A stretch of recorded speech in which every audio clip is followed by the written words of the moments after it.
Ok, como vimos antes, creamos una manera de invocar controladores dependiendo de un parámetro un parámetro que pasamos por la URL.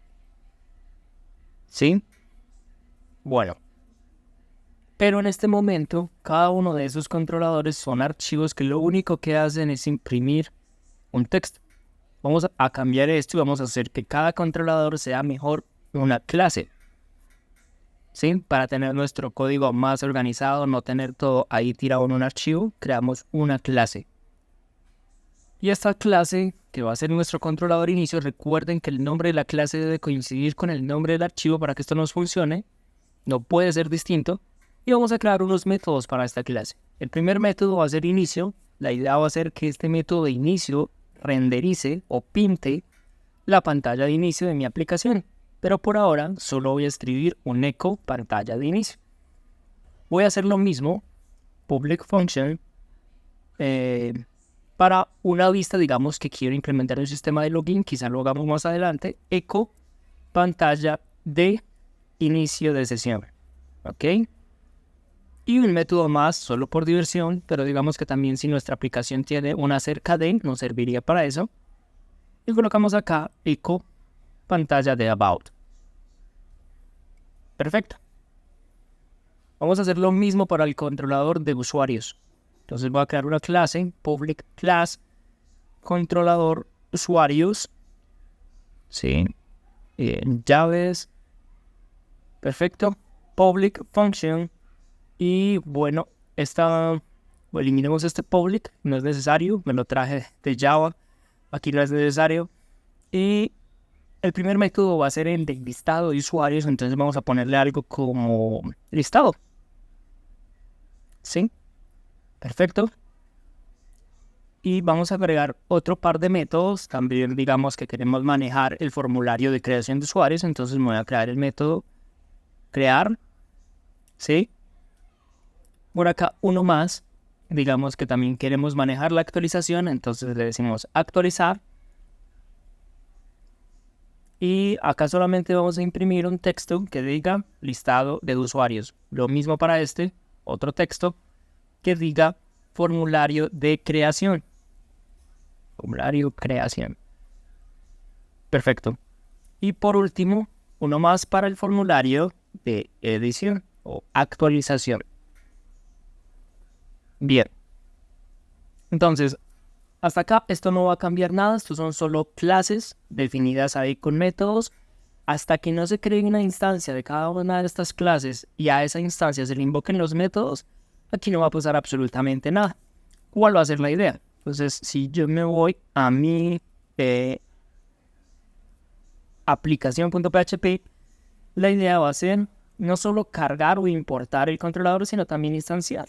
Fíjense que si en este momento yo recargo, aquí no pasa absolutamente nada. ¿Por qué? Porque solamente se están importando los controladores. El controlador, perdón, que corresponde al parámetro, solo se está importando, pero no se está instanciando. Entonces lo que vamos a hacer antes de instanciar es validar que una vez después de haber importado nuestro controlador, exista una clase con el nombre de ese controlador. Entonces para eso utilizamos un método que PHP nos ofrece que se llama classExist.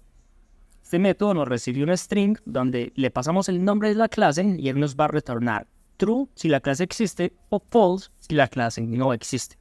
Entonces acá queremos validar. Si la clase no existe, vamos a arrojar una excepción indicando que no existe un controlador con ese nombre. Vamos a concatenar acá el nombre o interpolar, o más correcto. ¿Sí?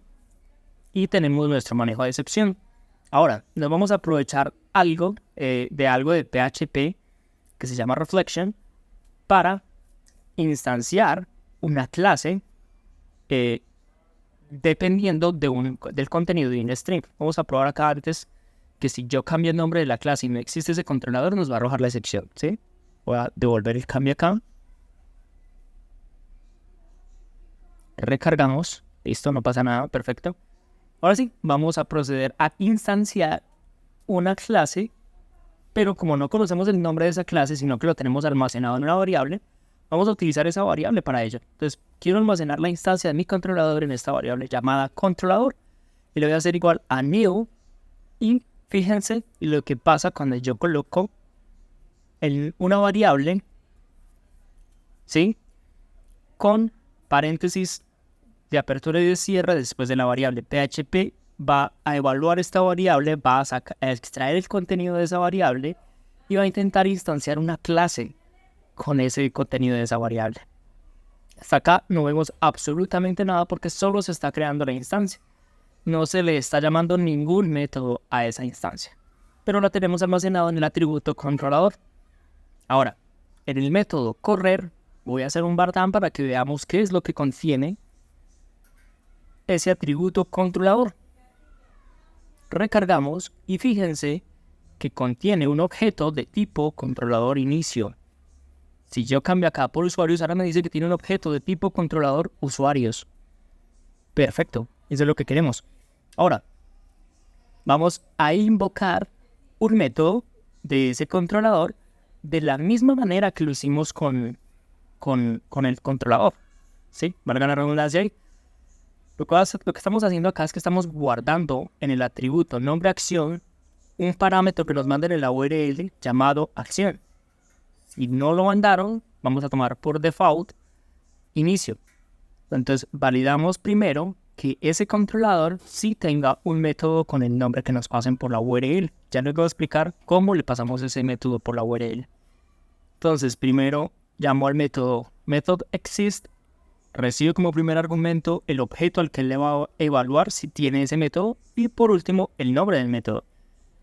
Si no existe el método en ese objeto, nos va a tirar una excepción diciéndonos que no existe la acción y le voy a interpolar acá el nombre de la acción que se está intentando invocar. ¿Sí? Perfecto. Y ahora, como sí existe el método, porque si llega hasta este punto del código, hasta la línea 40, sí existe, vamos a llamar un método especial de PHP llamado callUserFuncArray. Este recibe como argumento un array donde en la primera posición especificamos el objeto al que le vamos a invocar el método. Como segunda posición de ese array le especificamos el nombre del método que vamos a invocar de ese objeto. Y como tercer argumento le podemos mandar argumentos a esa función. Y fíjense que ya lo está haciendo dinámicamente. Está llamando el método inicio del controlador inicio. O del controlador inicio. ¿Por qué? Porque como no le estamos pasando por get, él toma por default el método inicio. Y fíjense que eso es lo que está invocando acá. Si yo lo cambio a index e intento llamarlo, me va a decir que no existe la acción inicio. ¿Sí? Voy a colocarlo acá, en lugar de inicio, voy a decirle index. Acción igual index. Así es como pasamos más argumentos en la URL. Ampersand para concatenar a partir del segundo argumento. Y seguimos el mismo patrón de parámetro igual valor del parámetro. Fíjense que si yo lo cambio acá, me invoca ese otro método. Vamos a hacerlo con el método, con el login. Ahí tenemos. Vamos a hacerlo también con el acerca de. Ahí lo tenemos. ¿Sí? Perfecto. Podemos también jugar haciendo lo mismo con el controlador de usuarios. Vamos a llamar el método listado de usuarios. Entonces cambio el controlador a usuarios y cambio el método a listado. Ahí tenemos listado de usuarios. Hagamos lo mismo pero con crear. Y hagamos lo mismo pero con actualizar.